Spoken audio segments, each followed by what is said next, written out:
আসসালামু আলাইকুম প্রিয় দর্শক, আমাদের এক ভাইয়ের পাঠানো ভিডিও চিত্র নিয়ে আজকেও আপনাদের সামনে মূলত আমাদের প্রায় 2.5 মাস আগে চারাগুলা দেওয়া হয়েছিল। ভাইজানের বর্তমান গাছের বয়স 2.5 মাস। এর ভিতরেই কিন্তু আমরা দেখতে পাচ্ছি বেশ প্রত্যেকটা গাছেই ফলন চলে আসছে। তো যাদের এই ধরনের গাছ আছে যে 2.5 মাস 3 মাস বয়স বা এর আশেপাশে বা নতুন করে ফলন আসতেছে, তারা কিন্তু চাইলে আপনার গাছে একটা ট্রিটমেন্ট করতে পারেন, যেটা আমি আগে পরেও বলছি।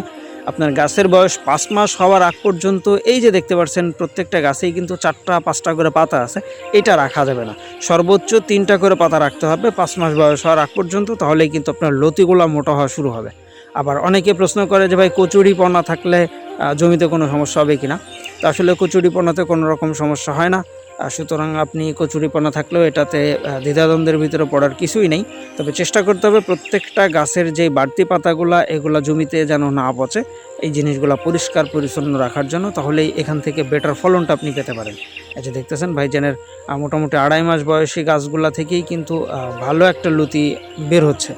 তো যারা আছেন এই ধরনের চাষ করতে যাচ্ছেন বা এই ধরনের চাষের ভিতরে বিভিন্ন প্রকার সমস্যার ভিতরে পড়তেছেন, নির্দ্বিধায় আমাদের ভিডিও স্ক্রিনে দেওয়া নম্বরে যোগাযোগের মাধ্যমে আপনি চারা সংগ্রহ, চাষ পদ্ধতি, সার ওষুধ দেওয়ার নিয়মকানুন, যাবতীয় সকল বিষয়গুলাই কিন্তু জেনে নিয়ে আপনি সঠিকভাবে চাষ করতে পারেন।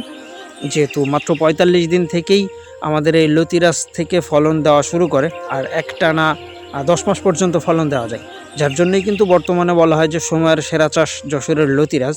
তা যারা আছেন এই ধরনের ইউনিক চাষ করতে যাচ্ছেন, আর দেরি না করে সরাসরি এখনই আমাদের ভিডিও স্ক্রিনে দেওয়া নম্বরে যোগাযোগ করে আপনার কাঙ্ক্ষিত চারাগুলো সংগ্রহ করে নিতে পারেন, যেটা আমরা মাত্র 2 টাকা পিসেই সারা বাংলাদেশে ডেলিভারি করতেছি। তো সবাই ভালো থাকবেন, সুস্থ থাকবেন, আল্লাহ হাফেজ।